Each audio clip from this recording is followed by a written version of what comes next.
Hello, everyone. I'm Colin Tessier of WrestleZone.com, joined by Robert DeFelice tonight to talk about Friday Night SmackDown, among other things. Robert, how you doing on this fine Friday night? Colin, it's not only Friday night, it's like 12 hours before Chamber, and then there's an Impact show tomorrow, and there's Cody Rhodes. I mean, I'm doing as good as you can do. A lot of news this week. A lot of news this week. A lot of it nothing to do with SmackDown. Like what we were saying before we went on the air, the most interesting things about the wrestling world right now have nothing to do with SmackDown. And that's more so just the case for this week. It was a pre-taped show. WWE themselves gave away the major spoiler for the show. We'll talk about that. But lots of stuff happened. Stone Cold Steve Austin may be coming back. Cody Rhodes may be coming back. It's a wild, wild time. Again, this has nothing to even do with SmackDown. Absolutely what we're to talk about. But yes, that's just pointing out right away. It's been a crazy week. Been a crazy week all around, all over the place. If you're a regular listener of the Raw show, the NXT show, I was not around. I apologize for that. I only missed a show if there's a good reason to do so. There was a very good reason to do so. I was not working those 2 days. I took some much needed time away. Really, you don't apologize for having a vacation, pal. You missed quite an eventful week, and that's on you. But hey, it was a pretty good reason, pal. Yeah, you're gonna say it. I am a newly happily engaged man. That is why I was not here on Monday and Tuesday. They seem to know. They seem to know. So on Facebook and stuff, good word gets around. And that's just the thing. I deserve a break. Thank you, Nash. You're very kind. I appreciate you. I feel recharged, not having to rant and rave about Raw and especially NXT. Even for 1 week, I feel even a little recharged. It was very nice. Now I'm here, ready to go, here to talk about SmackDown. Herman Takar, right off the bat, saying SmackDown was good. Good thing I had not read the spoilers. Well, my friend, in our line of work, it's literally my job to write up the spoilers. You gotta write the spoiler, yeah. And when WWE themselves tweets said spoilers, at least for the big thing, definitely a little bit of an unusual kind of thing there. But we'll get into all that good stuff and more. Before we do, just want to remind you all, this show, like everything we do here, will be available is available on SmackDown's, my goodness gracious, on Spotify, SoundCloud, YouTube, Apple Podcasts, all the good stuff. You know where to find us. You know what's up. And that's just saying I hate spoilers. Yes, I hate spoilers as well. When they announced the news, it's going to be Shinsuke Nakamura and Sami Zayn. You knew it's going to be a good match. But then the WWE themselves, in a tweet, and an article on the website, announced the outcome because it was taped last week because of the Saudi show tomorrow. So then the match happens tonight. It's a good match, but you know the outcome ahead of time. So there's only so much you can really get invested in. That is just kind of an inherent nature of the beast these days. But I guess, Robert, we might as well just dive right in and get right into it there. Sami Zayn is the new Intercontinental Champion, defeating Shinsuke Nakamura, who unfortunately, due to injury and I guess overall inconsistent booking, really did not do much for the title. That was no fault of his own. As I said, injuries, but the booking itself. I think he defended the title once, then he got hurt. And so by the time this match came around, I mean, Sami Zayn won the 12 Days of Christmas Gauntlet match back in December. It is now February, so we've been kind of just waiting around here for this match to finally happen. It was very good. Sami Zayn wins. Robert, what are you thinking about this? I think Sami Zayn deserves to be Intercontinental Champion. He's the most consistent Intercontinental Champion since I guess ever. Like with this iteration of the belt, with this new belt that was started with Shinsuke, and good for him. Lots of people believe that he'll just be losing the belt to jackasses Johnny Knoxville at WrestleMania. I'm not against that. You would think I'd be against that. Not against that. Like it, more than ever, it's all about the PR and the pop and the. So if Johnny Knoxville wants to be IC champion, that's fine. Let him not retire it. Let him vacate it. Hold the tournament, and you've got like 4 weeks, if not more, of SmackDown matches booked. But that's just me thinking way, way down the line. I like Sami as champion. I like Sami. I feel bad for Nakamura, but he did nothing with the belt at this point. Like, I don't know why they've gone away from just stripping people of the title, but honestly, he should have just been stripped of the title. Yeah, I mean, he went think, over a month without wrestling, and usually or performing, if you Once will. once upon a time, if you couldn't do 30 days defending, you couldn't do it. I wonder if they changed that legitimately. I wonder if they haven't been as strict with that because they don't do house shows as much. Yeah, but at the same time, like now, like that was one thing a year ago, but now they're back touring, so they have title matches on most house shows. So it does seem to be that it's just kind of a softening of that, kind of basic rule. And with Shinsuke again being injured for a while, I guess they just didn't feel like doing that, and that's why now, I thought it was the right call to have Zayn win. That's just saying that 30-day rule should be brought back. I agree, especially as I said, with house shows being a thing again. It's like you have a pretty much automatic throwaway title match at least once a week, so that makes it very easy. But Robert, you mentioned a minute ago, this does feel kind of like a gateway to at least potentially a match between Sami Zayn and Johnny Knoxville at WrestleMania for the title. Once upon a time, I would have been very opposed to Knoxville winning the title, but as you just said, all about the buzz, all about the PR. I, at the very least, can't fault them for it if they go in that direction. I don't know if they will. I do feel we are going to get a match between the two. If I honestly would be disappointed if we didn't, because every sign, every angle, they just keep building up this match. Sammy's tights literally have like a mock logo of Jackass Forever on it, so it definitely feels we're heading there.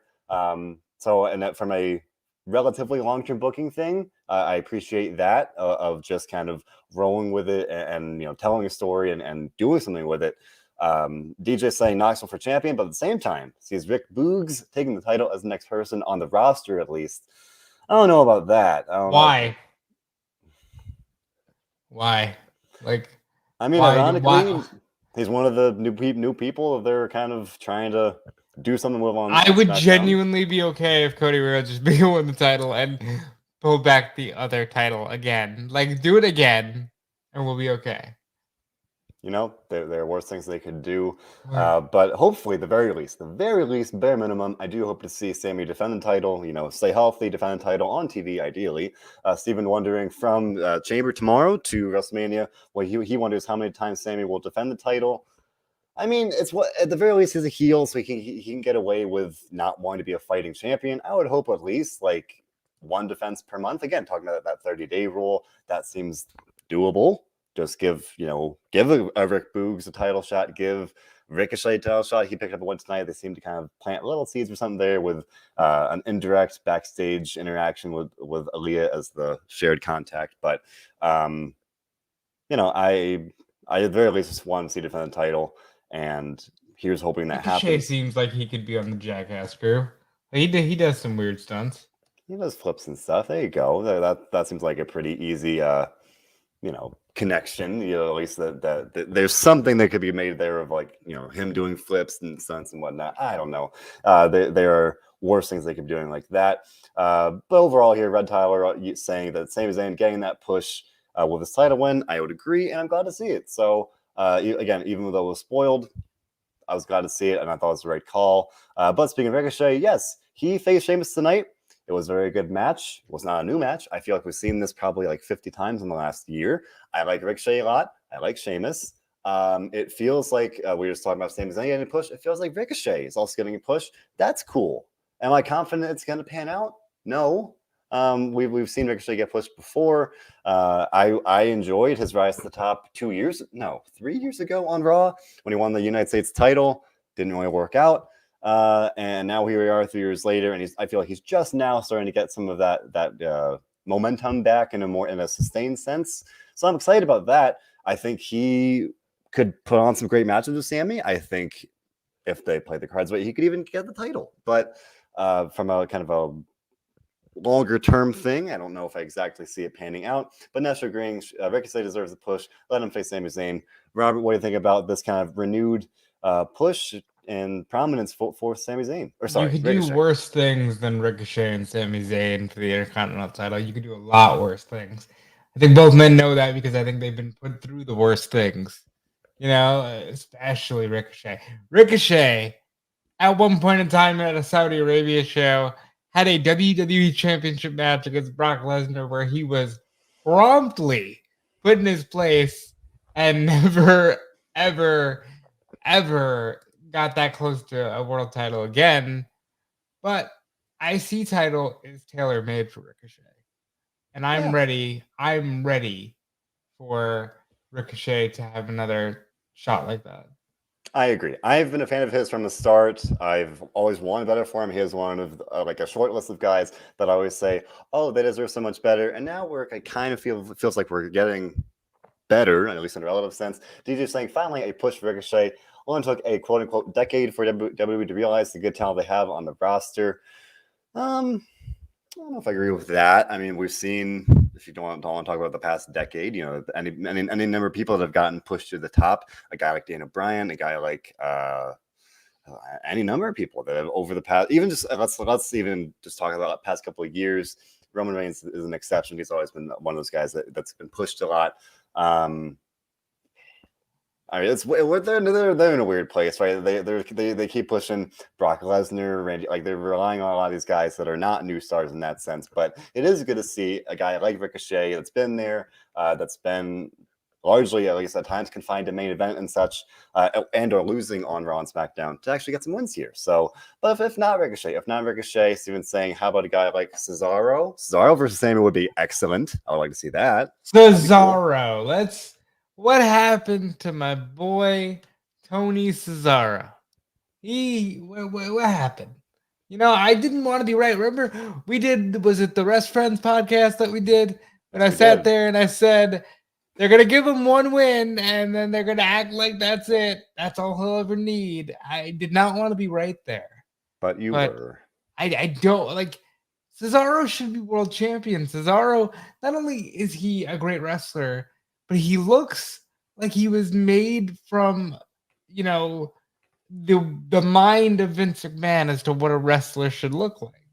It's just a shame that they don't capitalize on him. It is a very, very unfortunate pattern, I guess. A guy like Cesaro, for as we were just saying, a guy like Ricochet that hasn't been used to his full potential, but Cesaro especially, I've been a huge fan of his for years and years and years, and just they haven't really done anything.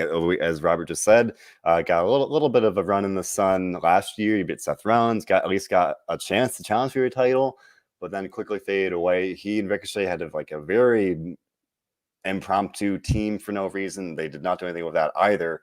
And guy like Cesaro, he wasn't even on the show tonight. He's not even really building on the show anymore. He did an interview with Sports Illustrated a couple weeks ago just talking about, I was disappointed I wasn't in the Rumble.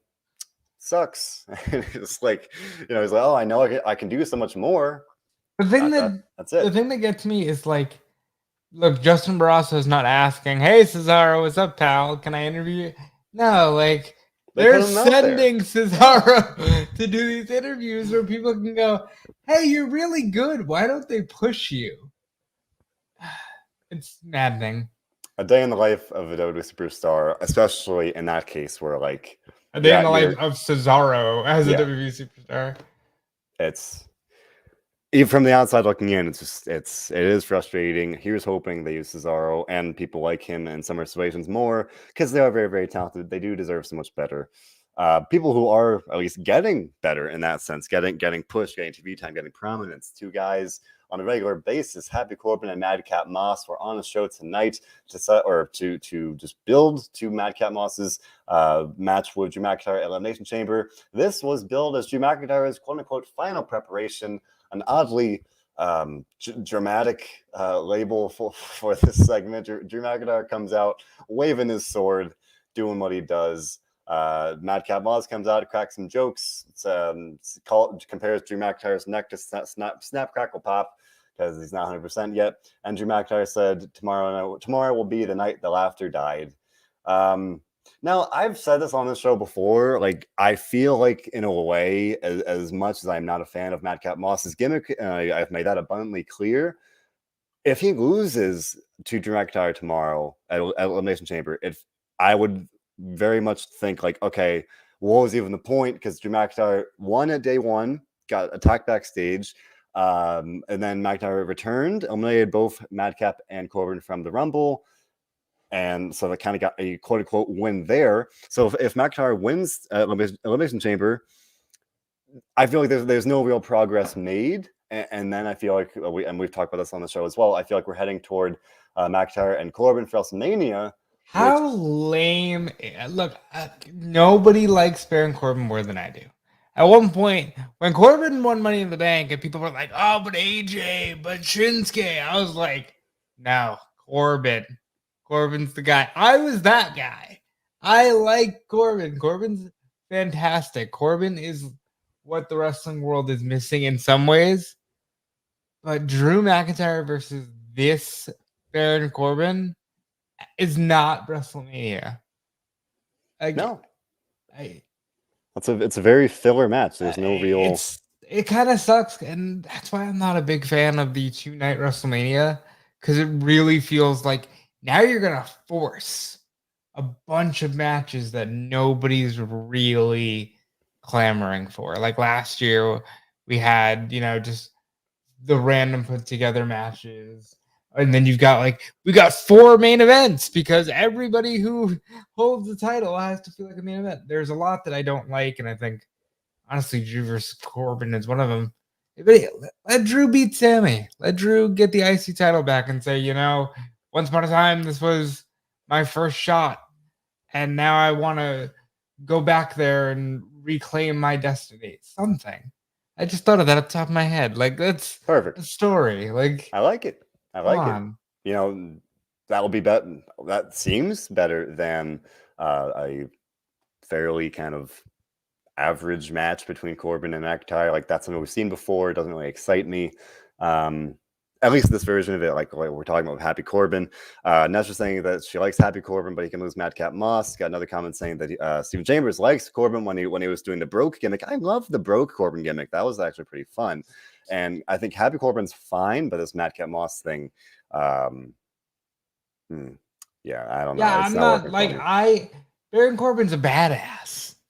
Baron Corbin is a legitimate man's man that is all about fine dining, and he he's a legit Golden Gloves boxer. I don't know how tall he is, but he's close. Big boy. Yeah. To that 6'11", 6 something. Like, Corbin should be a major star, and he's just happy. Something needs to change. I don't know what that something is. Steven pitching the idea of Corbin versus Moss for WrestleMania. I know we're just criticizing it. I'd rather see Corbin versus McIntyre, because at least that makes a little more sense to just kind of split Corbin and Moss up, do it for just a match for WrestleMania. Like, again, if you're gonna have to fill 2 nights of cards for WrestleMania, I'd rather be McIntyre in that case, because Corbin and Moss that's not a WrestleMania match. Like, I'm sorry, I don't think so. Like, that doesn't really interest me at all. Like, if you're gonna do anything with Corbin and Moss, put them in the tag title match. Exactly. Yeah, we haven't even seen what they can do as a team yet. So there's no reason to really break them up, because SmackDown needs more teams. Their tag title feed right now is entirely consisted of singles matches between 2 tag teams. We've seen what Jay and Jimmy Uso can do with singles, but that's not a good build for a tag title match. Like, they've given us no reason at all to care about this tag title match in Elimination Chamber, and you can safely bet this is going to win, but at least give us a little feeling like, oh, maybe the Viking Raiders are going to win. No, they've given us 0 reason to think that's going to happen, and that's a shame. The Viking Raiders are great, but when you've got a division that doesn't have a lot of legitimate teams,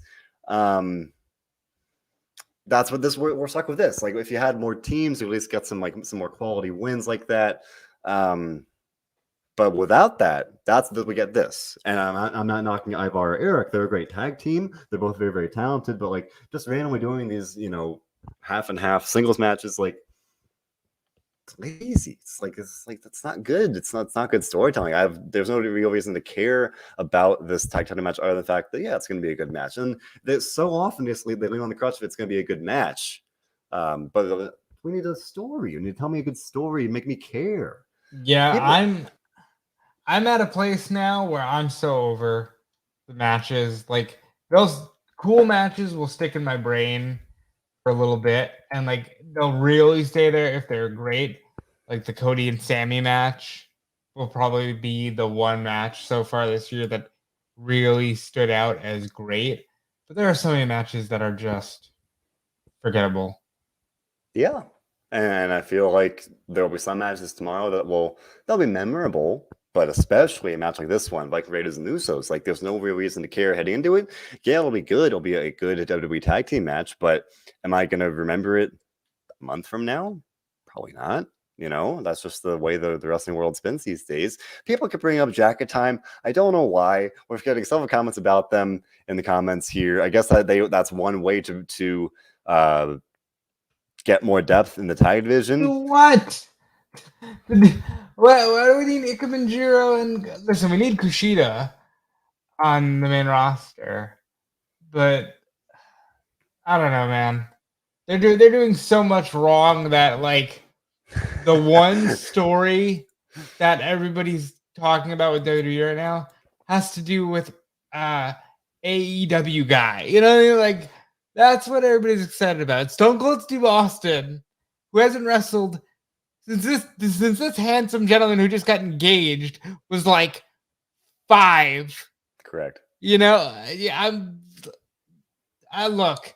WWE's got a lot of problems.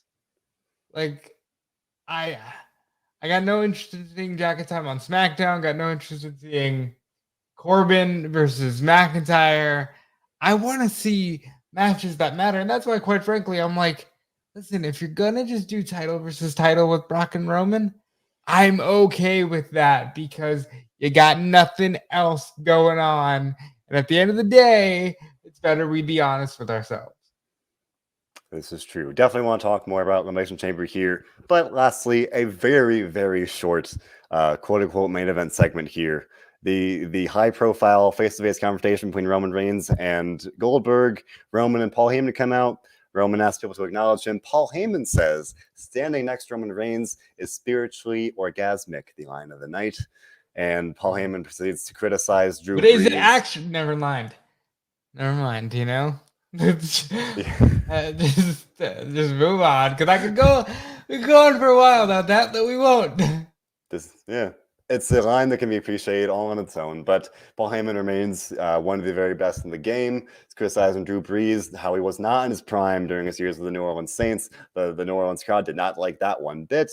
Goldberg comes out, does the full entrance from the backstage locker room, did not bash his head on the door this time, so he was still kind of swinging out to the ring. That's important to note. Progress, gets the full entrance. If the crowd chants were real and they weren't piping them in, it sounded like people were into him. It sounded like people were happy to see Goldberg. I don't know. Like live crowds should always be happy to see Goldberg. Goldberg is awesome live. It's watching him on TV as you see it, like as this kind of lost a step kind of Goldberg that doesn't connect. I think this match will be fine. I think 85% of it will be the spear. I don't know who will do it, but I'm sure 85% of the match will be spears. I'm going to go over under and say like at least 5 spears total. Probably like it'll take 3 from Roman to put Goldberg down. Do you think Goldberg gets Roman up for the jackhammer? Oh, I hope not. Don't do it. Just don't. Don't do it. Like there's no can you imagine? Well, it's his finisher. There's a reason. No. The reason, his finisher is a spear. Just keep it at that. It's a battle of the spear. Do the spears. Throw out 5 spears. Do it. I don't care. Do some slams or whatever. But the jackhammer, recipe for disaster. Oh, okay. That's why they're talking about Jacket Time, because somebody's watching NXT Level Up, and I guess Kushida was in the ring. And he lost to Idris Enofa. Whatever. Well, Idris Enofa is leveling up. That's the point. There you go. But yes, we had this main event segment. Goldberg comes out, immediately tosses the microphone down. You know he's not going to say much. He's not a man of many words. And then when Roman practically begs him to speak, Goldberg says, "Noon tomorrow. I was wrong about you. You're not next when it comes to the Universal title. I'm next." That's it. Roll credits. Goldberg. 99% of his promos are either you're next or I'm next. That's it. Remember when he told Brock Lesnar you're last, and now we're here 6 years later, like waiting for, like, look, Goldberg had a great last run. That match with Brock at WrestleMania will forever be one of my favorite, like, sprint matches I've ever seen. They're like fighting game characters on steroids where it's just spam every move over and over. I don't want to see him do it 6 years in a row. You know? And that's where we're at. And again, we've been talking about it for this for weeks now on this show, on the Raw show. They already announced they're going to do Roman and Brock. So other than this dark timeline where they have Goldberg win and do Brock at WrestleMania anyway, it just feels like we're just kind of biding our time, and like there's no real reason not to care, because it's still a big match, I guess. But I'm looking at it, I'm like, I feel very, very confident they're going to do Roman and Brock, because that's been what they're building to. So there's no reason to think that Goldberg's going to win with his contract, with everything else.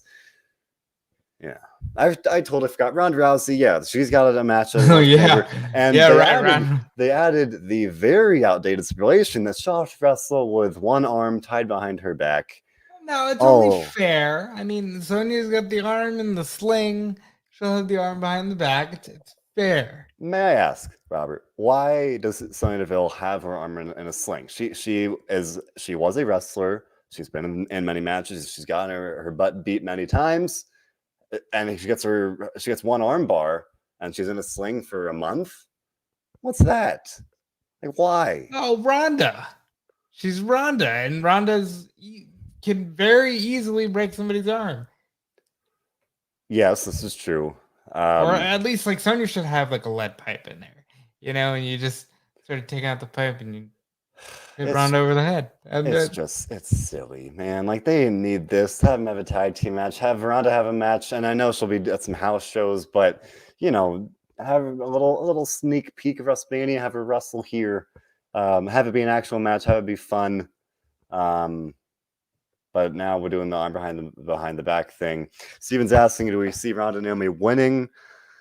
Listen, pal, I don't see Ronda Rousey losing ever until she steps up to Becky. Yeah, assuming that happens. But the flip side, this is yeah, Sana's probably faking it, but that makes it even, like, it's just silly, man. Just like have the match. Just have the match. You don't need to make it silly, and you don't need to call back to the 1980s in 2022. Like, I was like kind of excited about this match. Now I'm just like not asking how bad can it get, but like having her wrestle one arm behind her back, like, kind of makes things a little more tricky to have a good match. But I don't know. It'll be something. It'll be interesting. We'll talk about Elimination Chamber a little bit. Overall, here on a very filler-heavy episode of SmackDown with video packages aplenty, Robert, what did you think about SmackDown tonight, one day before Elimination Chamber? I think that it was blah. You know, and I just can't, in all good consciousness, say that this is a good show. I cannot.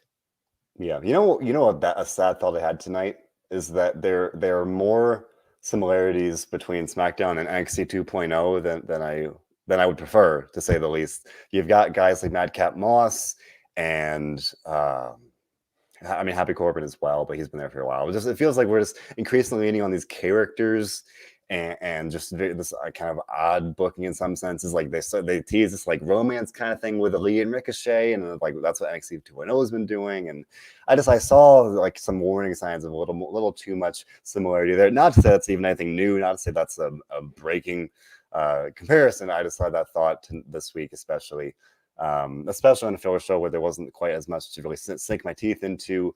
And I would agree, not a good show, especially, yeah, I'm talking about the show closing angle with Goldberg simply saying, I'm next for the title. Doesn't really do it for me, but that's just saying 7, nothing special. Steven saying a 6 as well here. And that's, I mean, admittedly, that's better than I was expecting. I mean, I would say you could probably go even lower. Look, and I mean, the realization is I've known what was going to happen for a week. So that's even less of like, oh man, can't wait for SmackDown. I can't wait for Chamber. I'm genuinely excited for at least 2 of the matches and more of the who knows. Honestly, who knows what will happen? Maybe they surprise us and Austin Theory is your WWE champion. Maybe they surprise us and, it's actually Liv Morgan winning. It'd be cool. Yeah. There's the potential to do some interesting stuff here. Before they do a little preview for Chamber, Nasha says, I knocked SmackDown with even Roman being there. When you have Roman there for the last 5 minutes, that's not. I need more. To prop up my score. I need more Roman on my TV, not less. Let me tell you something. Pull up the Benjamin A. Jones comment. Listen, this is not a good idea. All right, I've seen this now every day since Cody Rhodes has left AEW without even signing with WWE. People are like, oh boy, Cody and Brandy versus Miz and Maurice. Let me explain something to you about how bad of an idea that is. You have a major opportunity with Cody Rhodes. You had it all these years ago, and they have an even better one. You need to strap this man, and you need to put the belt on him. I don't care how you do it. If you got Cody Rhodes for Mania, he needs to be in the Raw title match. I say Raw because Raw needs him. SmackDown don't need him. SmackDown's got Roman. Okay? Like, Raw needs Cody. It's such a weird time, man. Like, the most interesting things here in the wrestling world this week, and I would imagine over the next couple weeks here, Cody Rhodes, the one big story here. Will he, won't he come to WWE? What's going on there? I'm more in line with Nesha. I still have a real hard time really thinking, are we actually going to see this? Nesha says, I'll believe Cody's signed with WWE when we see him. It's just weird, man. Like, you're telling me he's going to leave the company he helped build, to come back to WWE, hoping to feel more fulfilled creatively in WWE. That's not why you go to WWE. If it's to make the money, fine. Make good money. He's got a kid now, so like that makes sense. But like, if there's any feeling of like there've been reports about some of this is going to create a frustration, going to WWE is not going to solve that. Cody, best case in my mind, he gets some special treatment or gets used well for a month, maybe 2. And then what? So there's so many things to unpack here, and we can't spend all the time doing it. But realistically, I think people are downplaying Cody Rhodes. I've seen a lot of people like, oh, it's not even that big of a loss. I've seen some reports even suggest that maybe TK was like, hey, you're not worth a certain amount of money. Hey, listen, Cody Rhodes is the AEW revolution. I don't care what anyone says. Like, yeah, there's plenty of other people involved, but Cody is as central a face. So if he's genuinely leaving, it's incredibly shocking and an incredible blow to AEW. Now, the idea that Cody's just not going to be treated well immediately in WWE, maybe I'm dumb, and quite frankly, that could be. But like, I can't imagine that they would just let it all go. You know what I mean, Colin? Like, I can't imagine that you've got the EVP from the other company. Who, by the way, this isn't like some outside guy. This isn't AJ Styles in 2016. Like, well, he wasn't built here. Cody Rhodes was very much built in WWE. Doesn't matter what he did in the last 6 years. Very much built in WWE.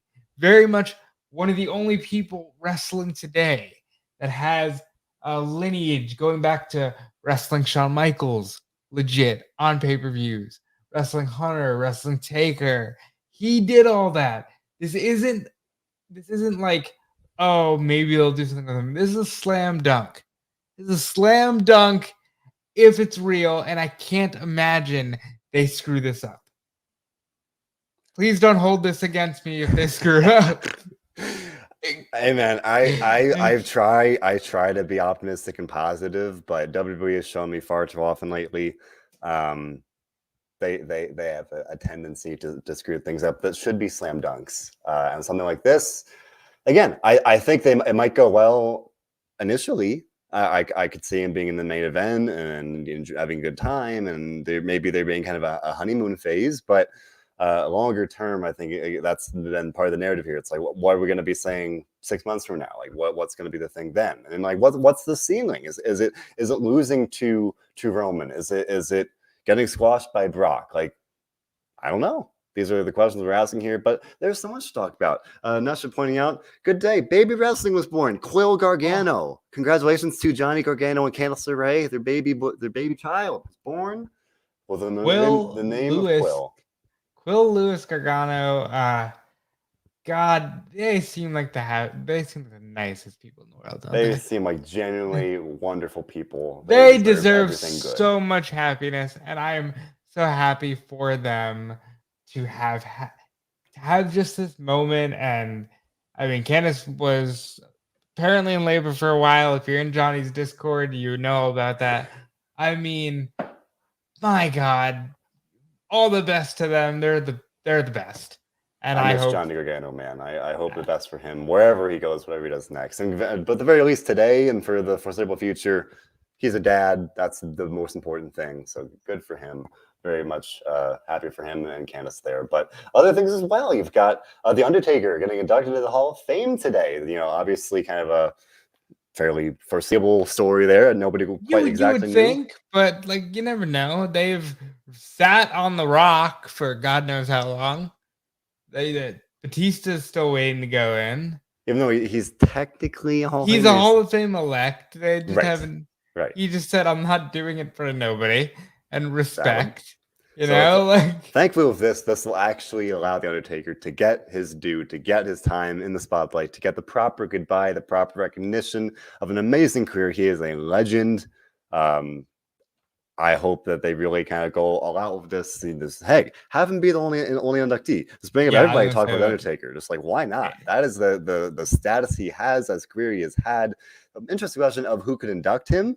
I've seen the interesting here: Vince McMahon, Ted DiBiase, Kane. Kane's a good one. Mick Foley, Stephen Chambers agreeing with Kane here. That'd be kind of fun. The Brothers of Destruction. But as I said, have multiple people. Have people like just have a whole night of people giving speeches. There should be just it's Taker's night. I would more than love for it to just be Undertaker's night. And Vince should induct him, if anything. Vince has openly stated Undertaker's his favorite wrestler. I think Vince McMahon should induct him. Also, Brother Love. I see the Brother Love. Yeah, I mean, this is original manager. Get Ted DiBiase out there. Say something cool. And I think there should be a farewell to the character. And then Mark Calloway can say whatever he needs to say to wrap up that journey as well. But that character is WWE. I haven't really wrapped my head around the fact that this will be the second WrestleMania without Undertaker. The first ever 2 consecutive WrestleManias without Undertaker in our lives. Like that's huge. It's crazy. The world keeps spinning on here, but that'll be a very special day when Undertaker is inducted. We're pointing out that I forgot they will be doing the induction right after SmackDown. So these dreams of doing a whole full scale kind of thing here of a night. He still deserves it. I think they don't need to do SmackDown.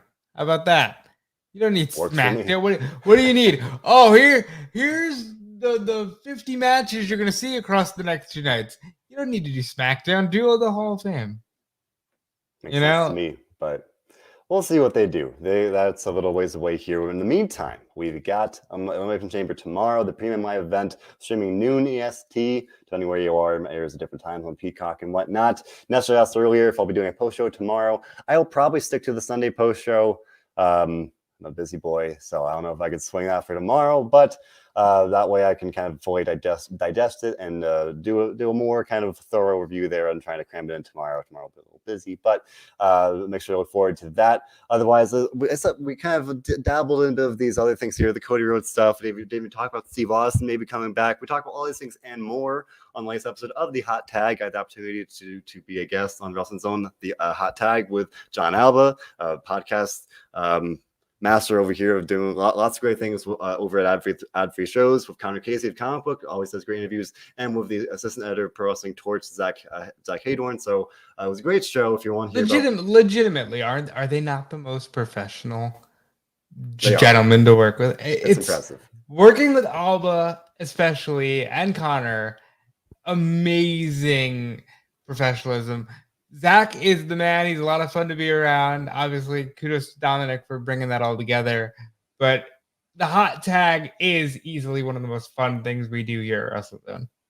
Yeah, I was very glad to be on it. I'm a big fan of John, Connor, and Zach all. So it's very cool to get to talk to them all at the same time. It was very cool for me.